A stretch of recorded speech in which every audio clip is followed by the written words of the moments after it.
Kota Cilegon, yang terletak di pesisir barat Banten, dikenal sebagai pusat industri yang tak pernah tidur. Setiap harinya, ribuan pekerja berlalu lalang di antara pabrik-pabrik besar, menciptakan denyut kehidupan yang dinamis dan penuh semangat. Namun, di balik rutinitas yang tampak biasa, kota ini menyimpan potensi gejolak yang bisa muncul kapan saja.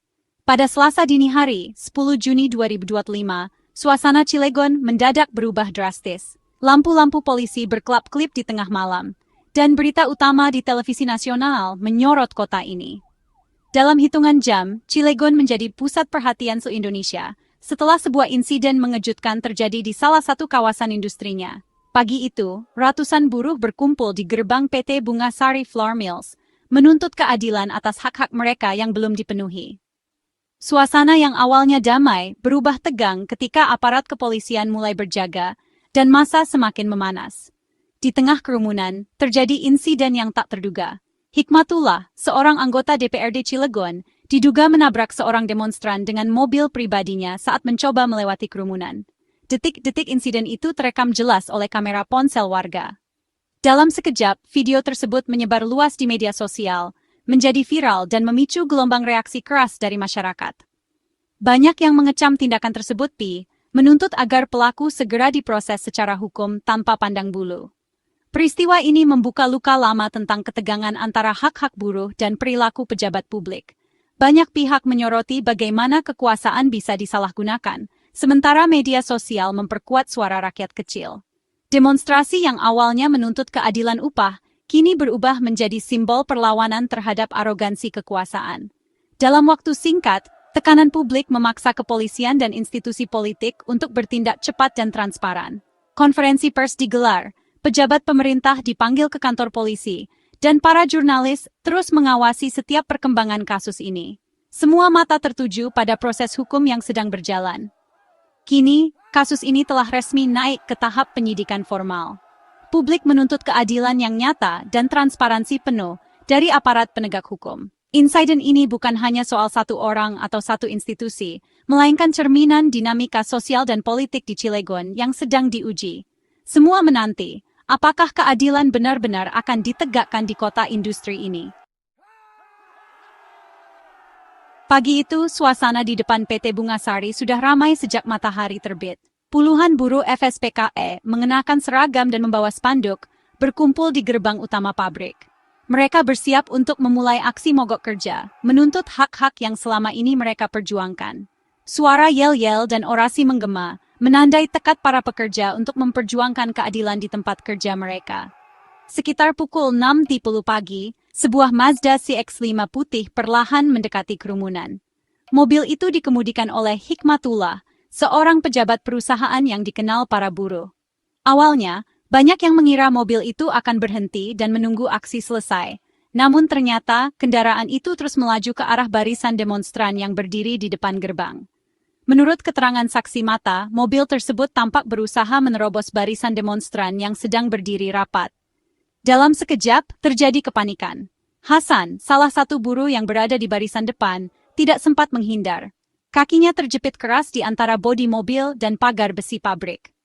Jeritan kesakitan Hasan langsung terdengar, membuat suasana semakin tegang. Emosi massa pun memuncak. Teriakan kemarahan dan kecaman terhadap pengemudi mobil langsung meledak. Hikmatullah yang tampak gugup, sempat turun dari mobil dan berusaha menjelaskan situasi. Namun massa yang marah sulit dikendalikan. Beberapa buruh mencoba menenangkan suasana, sementara yang lain semakin mendekat ke arah mobil.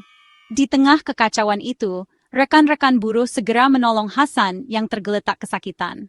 Mereka mengangkat tubuhnya menjauh dari mobil, sementara sebagian buruh lain mengepung kendaraan agar pengemudi tidak melarikan diri sebelum polisi datang.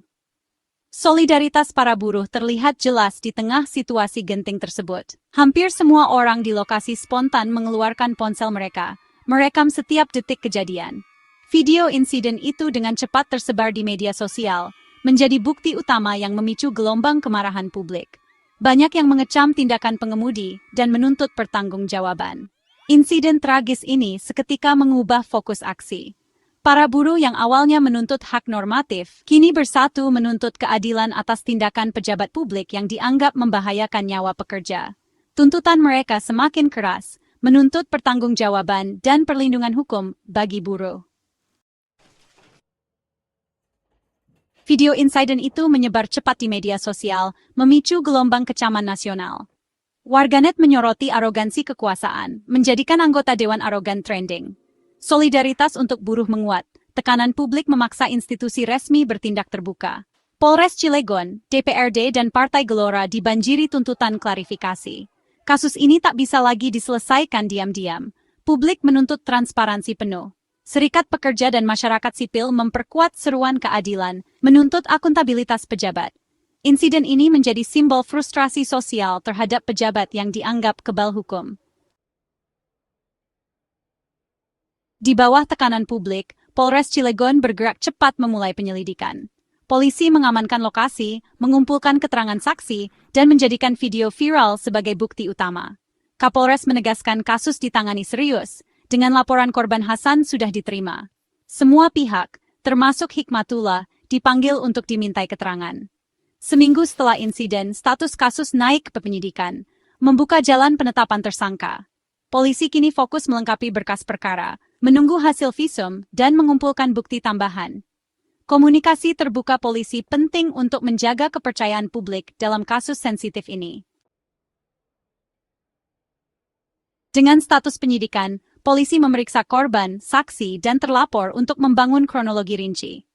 Hasan korban memberikan kesaksian utama, didukung rekan-rekan buruh yang menjadi saksi mata. Polisi menelusuri detail kecepatan mobil, sikap pengemudi, dan situasi sebelum serta sesudah tabrakan. Hikmatullah juga diperiksa, diminta menjelaskan kehadirannya dan versinya atas insiden. Bukti fisik seperti kondisi mobil, rekaman CCTV, dan analisis video viral turut dikumpulkan. Semua informasi diverifikasi untuk membangun gambaran objektif dan utuh. Tujuan akhir menentukan apakah cukup bukti untuk menetapkan tersangka secara resmi. Hikmatullah melalui kuasa hukumnya membantah tuduhan sengaja menabrak demonstran.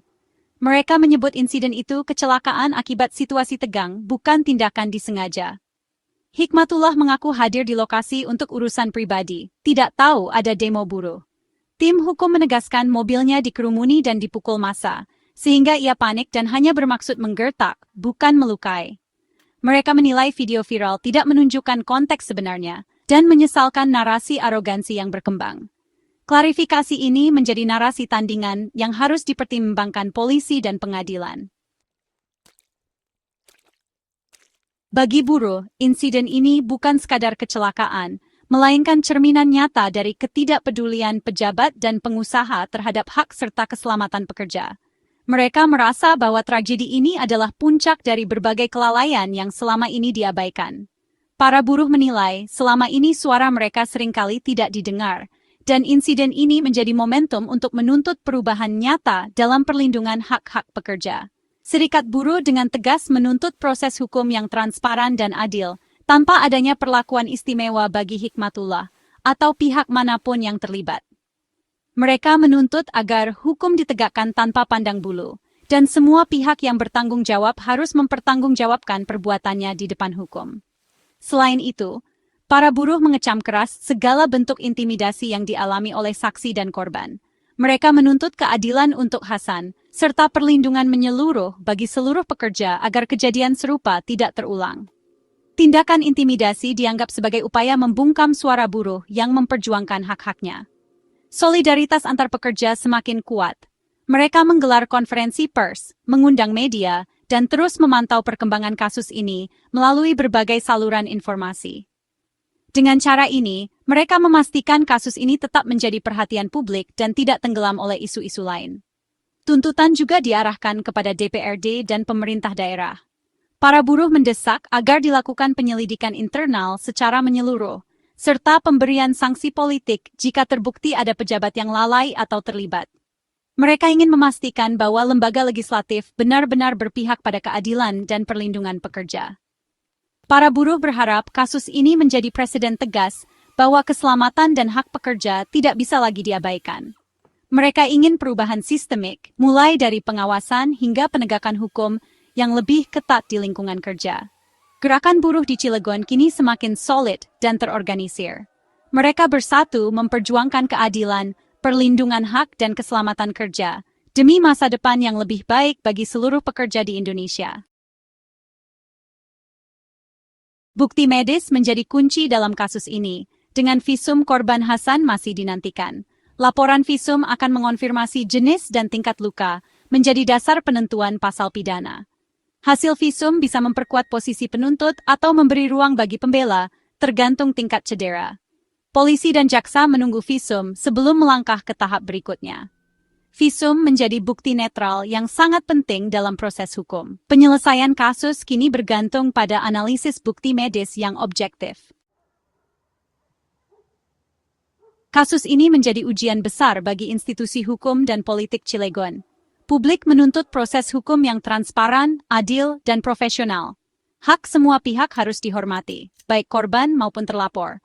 Tantangan aparat adalah menavigasi tekanan publik dan narasi yang bertentangan secara imparsial.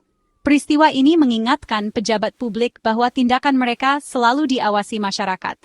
Penanganan kasus ini akan jadi tolok ukur kepercayaan publik terhadap sistem keadilan. Harapan masyarakat, biarkan fakta berbicara, tegakkan keadilan tanpa pandang bulu.